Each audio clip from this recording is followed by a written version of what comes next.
Hi everybody, and welcome to our video. My name is Heather, and I'm a good friend of Amy's at cropcirclesretreat.com. Many of you gals have known Amy for years, gone to her crops and scrapped together, had loads of fun, and now Amy is also branching out on her website into carrying tools for mixed media. She'll always have your scrapbooking supplies, no worries there. But many of you have expressed a desire to sort of dip your toes in the water and get to know some other techniques you can use beyond what you already know. So this kit and this video is focused on the use of Distress Oxide inks by Tim Holtz and Ranger. They're amazing because it takes ink way beyond what you might have thought of it as. It's not just being able to stamp an image with ink, but you're going to learn how to color blend with these. You're going to learn how to stencil with them. And another thing we're going to show you is how to do a water lift technique with these inks because they're reactive to water, and I'm going to explain a little more about that. You're also going to learn how to watercolor with these inks. It's really amazing. And I'm going to show you one little side benefit, how to create colors of paper that you don't already have. So let's get right into it and see what we need to put together.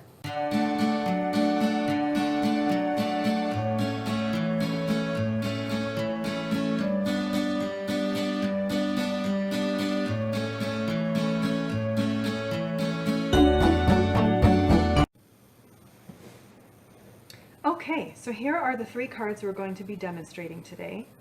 And as I mentioned to you, this kit that Amy sent to you is really to teach you techniques more than being about a certain set of projects. So we're going to learn how to use these Distress Oxide inks to do beautiful ink blending, to watercolor, and after ink blending, on this one, what I'm going to show you is how to use the stencil included in your kit to do a water lift technique over Distress Oxide inks. Comes out beautiful, really, really beautiful. Here we are going to show you how to ink blend right over the stencil and create beautiful effects. Lots of possibilities here. But first, let me show you what is included in your kit that Amy sent you. So to create our cards, Amy has sent you 3 pre-made card bases, the A2 size, 4 1/4 by 5 1/2, and envelopes to go with them. And along with that, to do our ink blending, we're going to use, you've got a few pre-cut pieces here of cardstock that is just the right size to create a matted look once it's attached to the card base. You've also got some pre-stamped images. Now on this card here, you can see that I used this top flower. You can use either one that appeals to you, and I'm going to show you how to watercolor, and then we're going to do some fussy cutting to cut out whatever flower you're using. We've also got some pre-made elements, some die cuts. We've got the little jar that goes with the flowers, and we've pre-colored the stems and leaves for you. We've got 2 different little shapes and sizes of the apothecary cutouts that is going to enable you to make this look here. Okay, so we've got those. We have the stencil that we're going to be using in 2 different ways with the Oxide inks, 2 different effects we can create.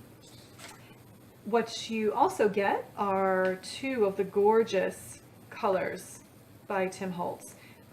We have mustard seed and we have picked raspberry. So to start with for this kit, we thought we would choose those. They blend very well together, as you'll see. Amy has also sent you each a little blending tool and 2 different foam rounds, 1 for each color. Amy has also sent you a little different than this, but a little spray bottle, which you'll see how we're going to use that a couple different ways. You will want to have some of your own things on hand as well. You'll want to have some baby wipes, because as soon as you touch the ink, it does stay on your fingers, and you don't want to transfer that to the rest of your project. So that's good to have on hand. A little rag is good to have as well, because after you clean your mat with the baby wipe, you can dry it off well. Amy has also sent you a little paintbrush, and so you're going to want to have handy for our project today a little bowl of water. And you'll see that I'm working on a Tim Holtz glass mat. It's through Tonic Studios. It is 23 by 15. This is the large size. There's also a small size. Amy is going to be carrying both of these on her website.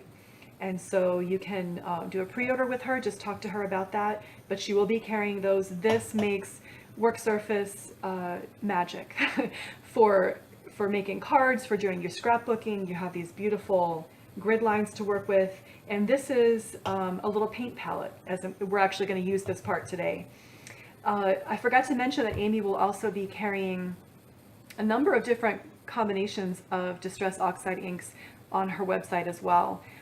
We picked these two today because they create a beautiful blend in the middle, like you see here, to create actually a third color. But you can use 3 colors on one panel. You can use the 2 like I did. We're going to have a few different color combinations available for you to choose from Amy's website, and we're really excited about that. So let's get started with what we need to do. To create our 2 panels that we need to color blend on, let's take first of all just one of our pieces of cardstock that's been sent to you. Now this is Nina Classic White 80-pound cardstock. Really nice quality, and you're going to see that the ink blends very well on it.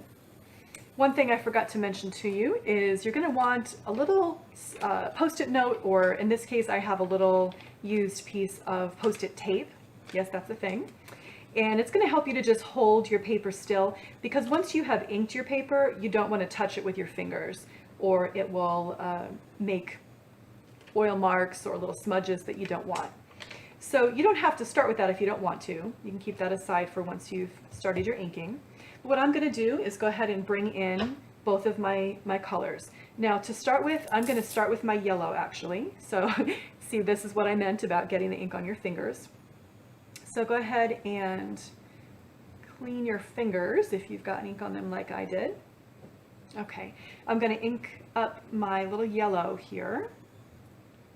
And I'm going to show you how to hold your tool to get the best results.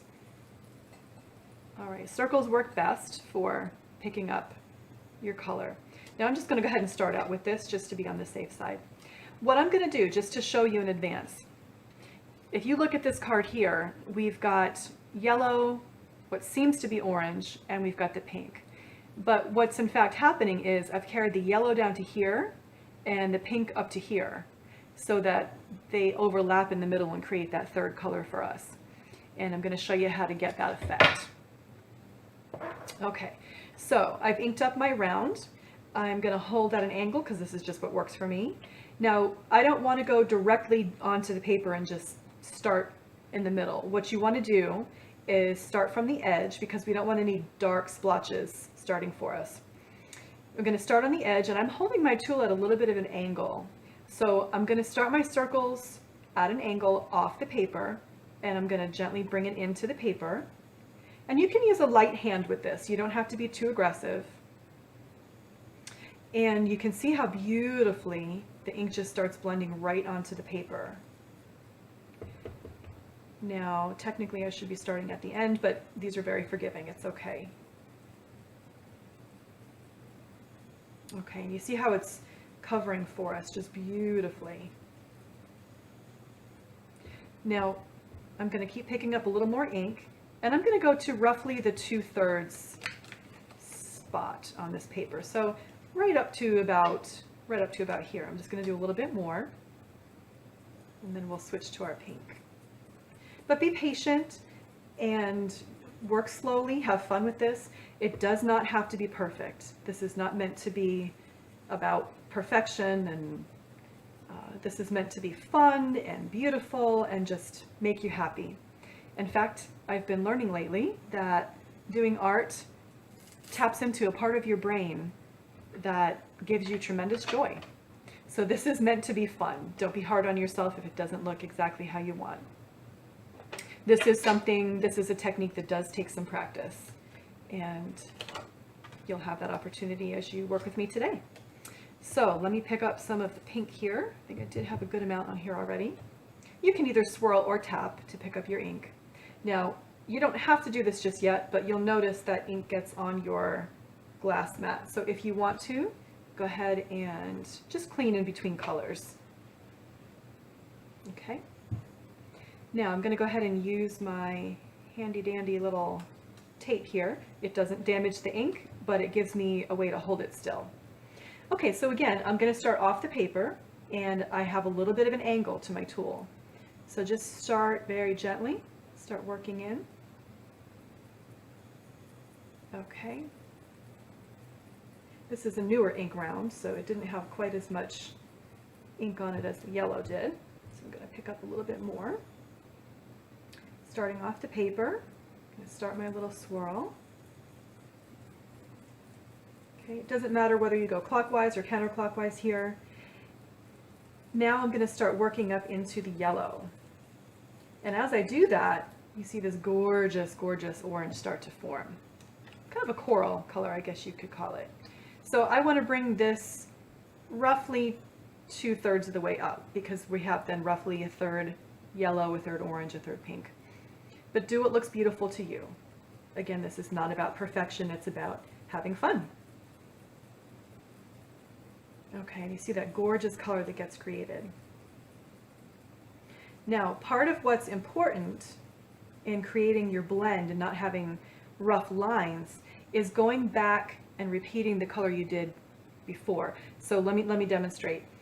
I want to go back and repeat my pink, and so I'm going to make some larger circles to really blend the line where the pink and the orange meet. And just be gentle, just a gentle hand is good. And now we've got a nice soft blend going on there. If you missed any spots, just go ahead and fill those in. But now what I want to do is ink up my yellow again, and I want to go over the yellow and where it meets the orange, and you'll see why. Okay, Mr. Yellow, your turn again. Okay, let me turn this around.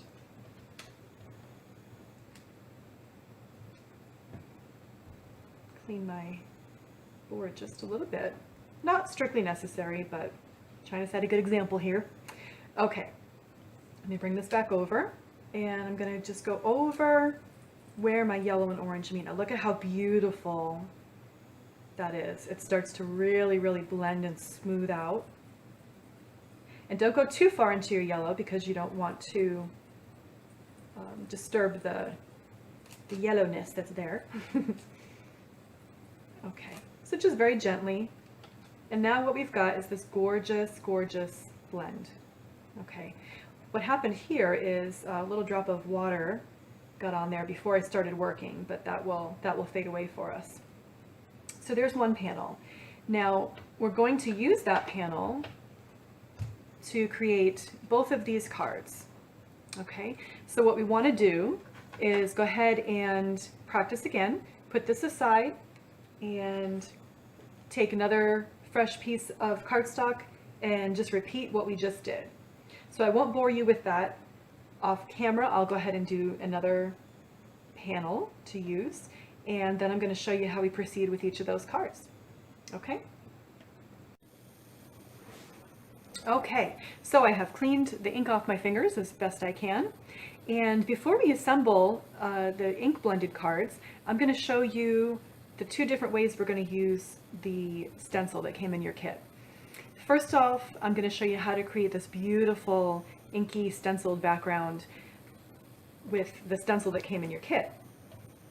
So you're going to take one of your 4 by 5 1/4 panels that was sent to you and just place it right on top of the paper. It doesn't have to be perfect, but you want to make sure that the stencil does completely cover the paper. So get that roughly straight. Flip that upside down, and here's where our tape comes in. We want to just take some painter's tape, nothing too sticky because we don't want to tear the paper later. What you can do with this painter's tape, if you don't have the crafter's purple tape that everyone talks about, take the tape and touch it to your clothing, perhaps a pair of jeans a couple times. It picks up a little bit of lint, and then when you go to tear it away from your paper later, it's sticky enough, but not sticky enough to hurt your paper. Okay, so we're just going to flip this back over. And again, more fun starts. We're going to take, in this case, I'm going to take the picked raspberry. Like I said, if you prefer to use the mustard seed, go for it. Have as much fun with this as you want. And this technique, learning this technique, is going to enable you to do this over and over again. Amy will also be carrying stencils on the website as well. So you'll be able to have a variety of looks from stencils. And so let me show you how this goes. Let me take my little piece of Post-it tape here. And all you're going to do is just sort of pounce and pull to the side just a little bit. You can go in a circle, but that risks moving the stencil a little bit more. So I find that what works best is sort of pounce and pull to the side. So it's a very gentle movement. Now you can go as light or as dark with this as you want. You can do a nice softer pink like I'm doing here. You can do what I did here, which is, I'm not sure how well you can see that on camera. I did darker up top and I gradually lightened it as I went to the bottom. So just play with this, or as the British say, have a little play, and just have some fun with this. You can start light, see how that looks.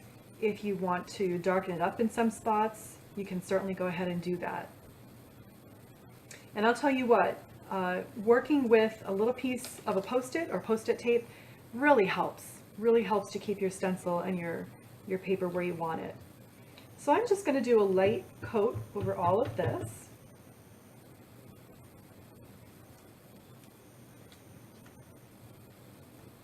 And again, we're not going for perfection. We're just going for fun and pretty. And you know what I'm going to do? I am going to, well, first I'm going to put that back where it belongs. And this happens sometimes. No worries. We'll just put it back where we had it. Okay, that looks good. Hold that still. I'm going to actually do it a little bit darker as I get to the bottom.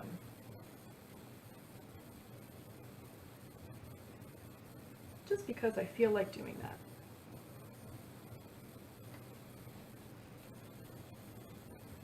Again, we're tapping into that part of our brain that goes, ah, I'm doing art. I'm sure you scrapbooking ladies feel that feeling every time you work on your scrapbooking, and as I've gotten more and more into card making, I feel that too. So I hope that you're having fun and relaxing and enjoying this with us. Okay, so mine is a little bit darker at the bottom than the top. I'm going to just blend this a little bit, sort of help the dark and the light to meet. Okay, I'm happy with that. So now, let me put this aside.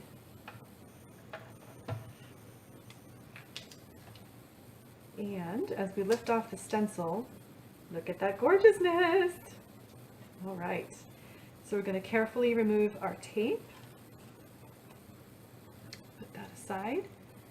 And I'm going to use this to hold it still so I don't put my fingerprint on there. Okay, so there's our third background, and you can see again where we're headed with this. It's going to go on a card base, and you can place in the middle whatever you would like as an element. All right, now before we move on to assembling the cards, there's one more thing I want to show you. Let me put this aside with the others. Let me clean my workspace here, and I'm going to use this same baby wipe to clean the excess ink off of my stencil. What I'm about to show you is how to accomplish this look. It's called a water resist. Now, before I show that to you, I just want to demonstrate a principle of these distress inks. This is an extra little panel that I've had. And as I take a little bit of a spray here, I'm going to just spray a couple big drops and then some littler ones. Now as this sits, get a little bit more up here. Let me just show you that you can also do this with your paintbrush. Just dip that a little bit in the water and tap it, and you can get little sprays of water. Or you can drop a little blob if you want to, just like that. But you see what's already happening? These are distress oxide inks, which means that when water touches them, they oxidize. So I hope you can see that well on camera. Now, if I was to take a paper towel and just press this, it would lift even more. But you can create all kinds of effects by applying water to these oxide inks once they're down. So we're going to do that with this stencil. I'm going to take one of my distressed oxide inks backgrounds that we did, one of the two where we color blended. And what I'm actually going to do is spray one side of this stencil, flip it over onto here, and let it do a water lift for us. It's really incredible. So I'm going to make sure this is out of the way, but here's where you want to take your spray bottle. Go ahead and wet one side of this. Generously, but not drippy. You don't want drippy. Okay. Shake off any excess. I'm going to hold on to that while I wipe this down. Now you want to bring your inked panel in and take the water side where we sprayed and place this right over the top. Now it's good to take a towel, place it right over the top, do a little press, and just let this sit here for a minute.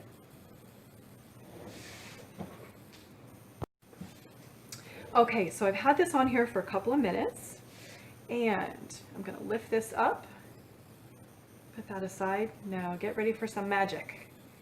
As I lift this up, look at what it has done. I'm not sure how well you can see that, but it's created a beautiful water lift effect, the pattern of the stencil. And as this sits, it's going to intensify a little bit more. So that is what is going to give us this beautiful look here. Now you notice I did them sideways.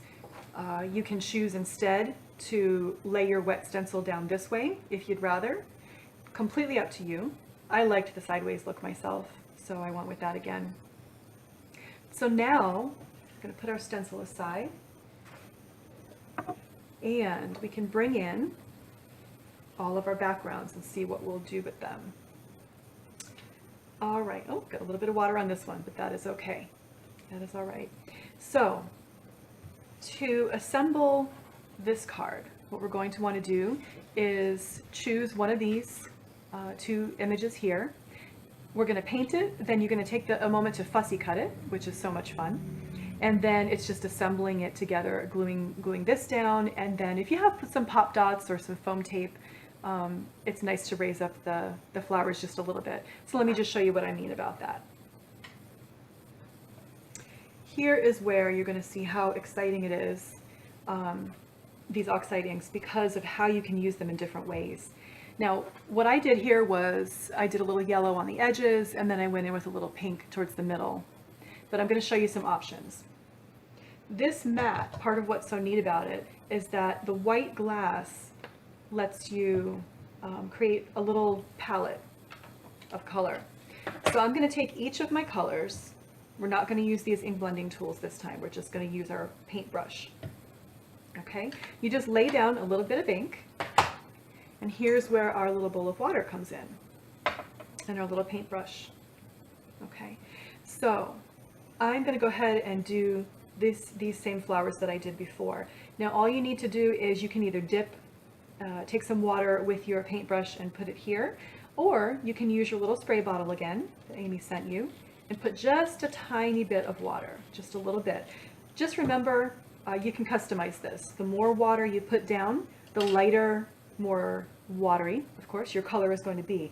The less water you put, the more concentrated and opaque your color is going to be. So I'm going to start with a little bit of my yellow, and I'm going to do what I did on the flowers in the demonstration card and just go along my edges. Actually, you can do the whole thing. And since this is going to be fussy cut out, it's no big deal if you go outside of the lines. You're going to cut away any excess from the outside.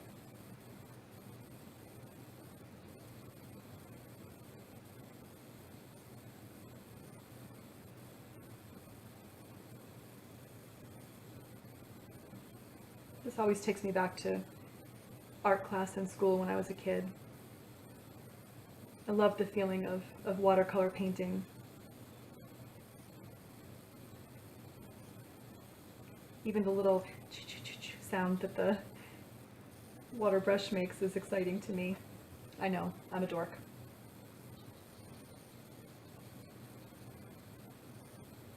And just so you know, we have stamped these images onto watercolor paper for you. So it's ready to accept whatever amount of water you want to use with your ink.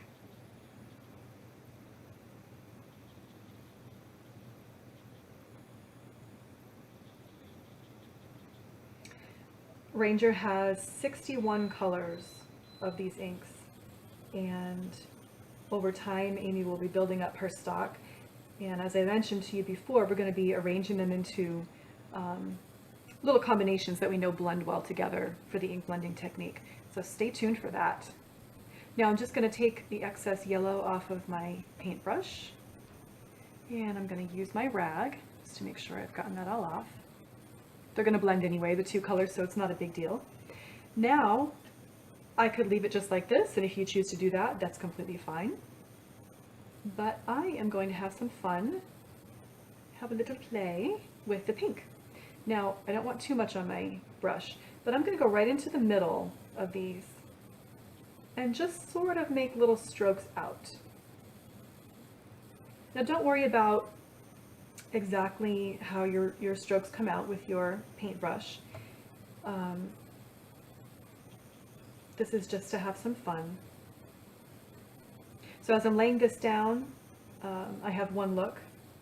I can also go back when I'm done with all these, and with just plain water on the brush, I can blend them a little bit, and I'll show you what I mean about that.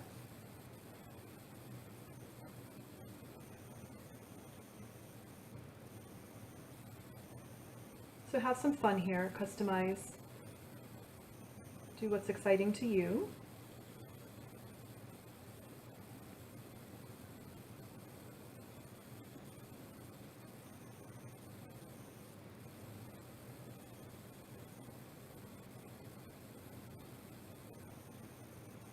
If you find that the color is not intense enough for you, go ahead and lay down a little more of your ink and don't take as much water into it. But personally, I'm happy with where this is at. And again, another reminder, don't worry about perfection. Just have fun with this. That's the whole reason we're doing this, right? To have fun, to enjoy. Okay, I think I've got enough pink down there. Now, what I'm going to do is just take some plain water out of my bowl. And I'm just going to do a little bit of light blending. Just do a little bit of tiny circles where the pink and the yellow meet. And you can see it doesn't change it that much, but it just softens it a little bit and helps it to create that middle color, the orangey color, just like it did for us on the paper, on the ink blending papers that we did.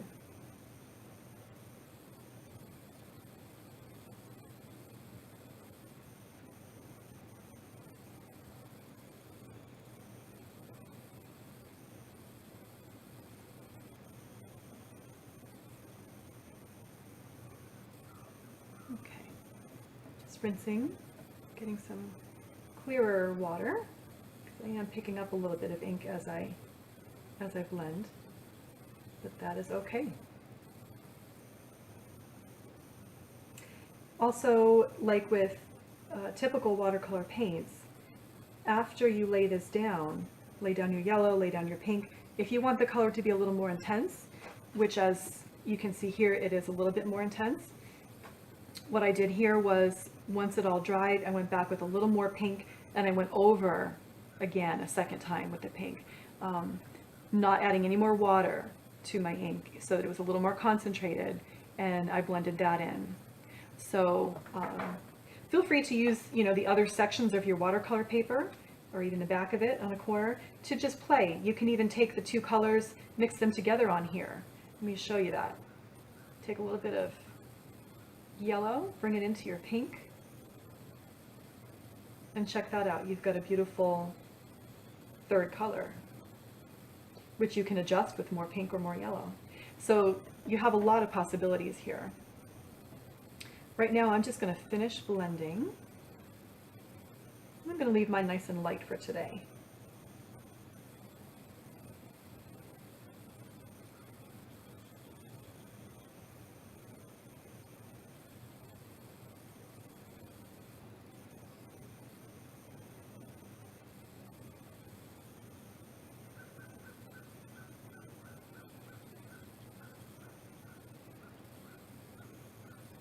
Okay, I'm happy with that. Now, I happen to have the coordinating die that goes with this to die cut this out. That is how I did this. But I am equally happy to take my little Tim Holtz scissors and fussy cut this out. So I'm going to pause right now and give you a moment to go ahead and cut that out yourselves. Okay, so we're just about ready to assemble these cards. But before I do, I just wanted to share with you a way to use your leftover ink. If you remember, I had put down a little bit of the picked raspberry and the mustard seed here, and then I had leftover after I was done painting my flowers. Now, I neglected to mention that if you don't have this mat, which you would love if you did, you can just use a little white plate from your kitchen. You can use a little white ceramic tile, anything that's white and smooth. You can lay your ink down on and then use that to watercolor with. But then when you have leftover, if you're like me, you hate to waste. So what I did was I took out a fresh piece of watercolor paper. Now you do need watercolor paper for this. Amy will be carrying watercolor paper on her site.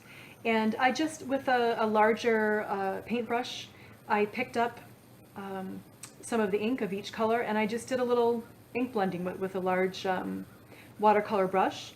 And you can do the same kind of thing, and that way it doesn't waste your ink. There's also another technique called smushing, which is exactly what it sounds like, where you would take a watercolor paper, spray your inks with your little spray bottle, get them good and wet, and just kind of smush your paper into the inks, and it gives you a really amazing look as well. In another video, maybe we can demonstrate that more. But there's just so much you can do with these Oxide inks. They're really incredible.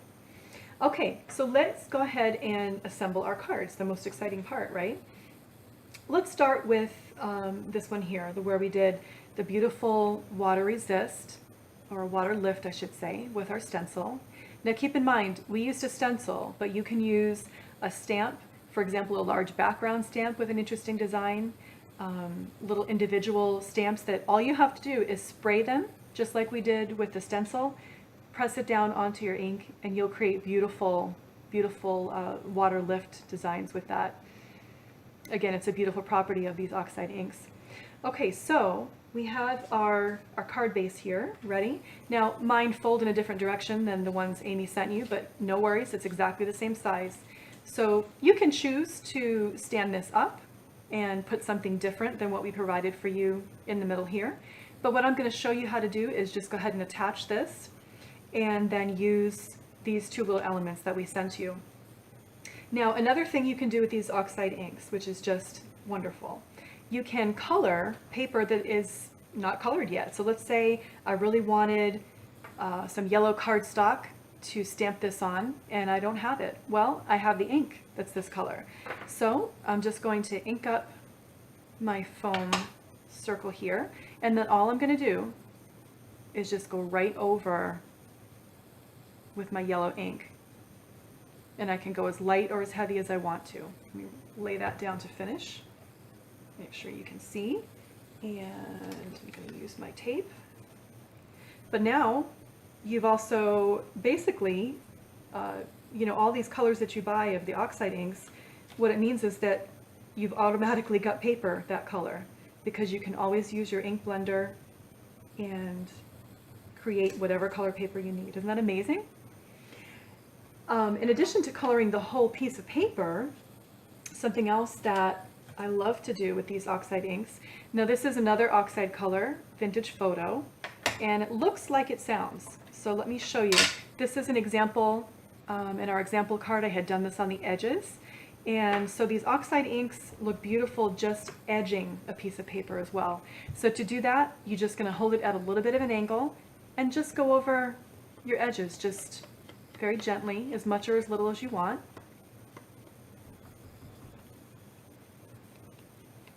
Keep turning it around.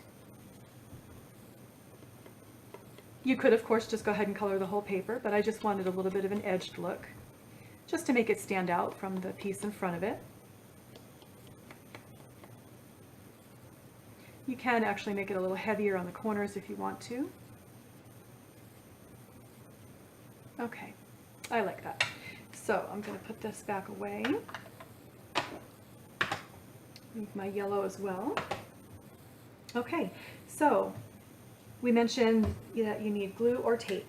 So I like to use this tape when there's any chance of the paper folding or bending, I should say bending on me. So I'm going to go ahead and flip that over. Many of you girls probably have even better tape than I do. And I'm just going to go ahead and tape this up and get this onto my card base.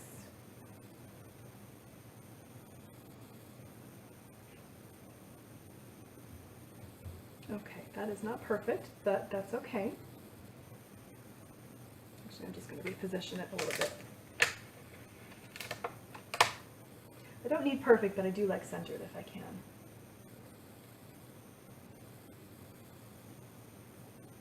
All right, that looks a little better to me. Okay. Now you can go ahead and do it this direction, which would be just fine. And this is going to go right on top of there. But for the sake of keeping with what we did in our demonstration card, I'm going to go ahead and turn it and put it this way. So let me just go ahead and, in this case, I'm going to use some glue on here. Let me just glue the back up.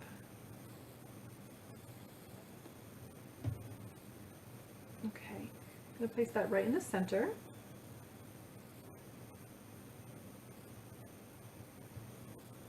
All right, same thing with our little yellow one. Now I used yellow on here, but the world is your oyster, so go ahead and use the pink if you want. You can do a yellow and do a little pink over it, and you'll have a nice orange to kind of match the middle. Just do whatever looks pretty to you. Okay, and there is our card number 1. All right, I'm going to put that aside to dry.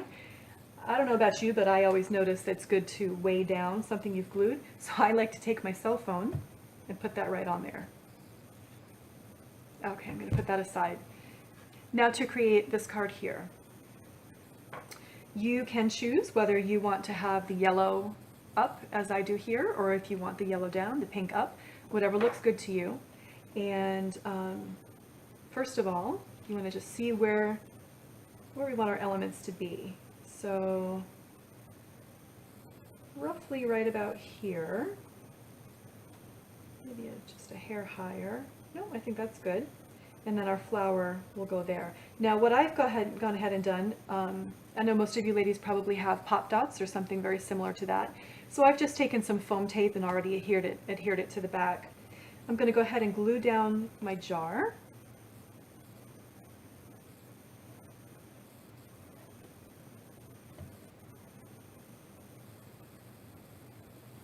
Okay, that looks good. I just love the contrast of the white on top of the colored background. I just think it makes it pop. Now I'm going to go ahead and peel the backing off of my tape, if it will let me. Okay, let's go to this piece here. There we go. All right, and it's nice to give this some dimension up away from the card. It just makes it look a little bit three-dimensional for you. Okay, now we're going to take our card base. I'm going to go ahead and, no, I'm doing this backwards. I should be taping this, but because I already put my flowers on, I'm going to do it a little bit backwards. But I know I have an 1/8 of an inch border on each side, so as long as I tape within that, I'm good. A little bit down the middle. Okay, and I'm just going to center that right on there. Excuse my head if it's in the way. Sometimes you know you have to look straight down at something. Oh, that's crooked.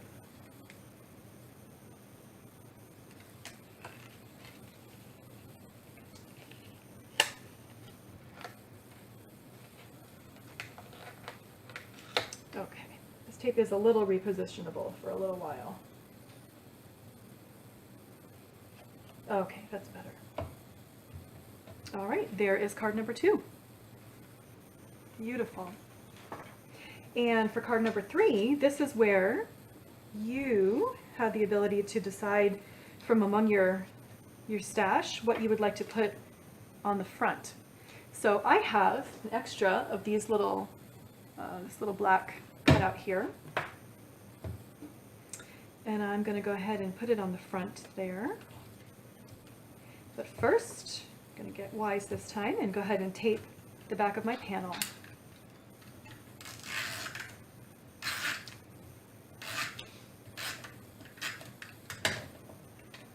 Okay. I'm going to go ahead and place that on there. Excellent, excellent. Okay, so another thought before I go ahead and put this on here, I want to just point out to you that you do still have your other flower. So if you wanted to, for example, turn this sideways, paint this as we did with the other one and fussy cut it out and put it right on top there, or even this way would look beautiful. So you have that option if you didn't already use that one. But I'm just going to go ahead, for the sake of showing you it all put together, and glue this one down. Sometimes I like things on a little bit of an angle, so I'm going to go ahead and do that this time. Okay, I'm going to weight that down with my phone. But first, I'm just going to show you our 3 finished cards and how nicely they came out. All right, so we have hello, I miss your face. We have thank you so very much. And then we have our ink blended background with our watercolored flowers. So there we are. So I hope this opened up to you some possibilities of ways you can have fun with these Distress Oxide inks. They have a lot, there's a lot you can do with them, and I just know they're a lot of fun. So Amy is real happy to be carrying them in her shop, and we're going to continue to produce these mixed media videos for you so you can see more fun you can have. All right, goodbye for now. Hope you're all doing well. Bye-bye.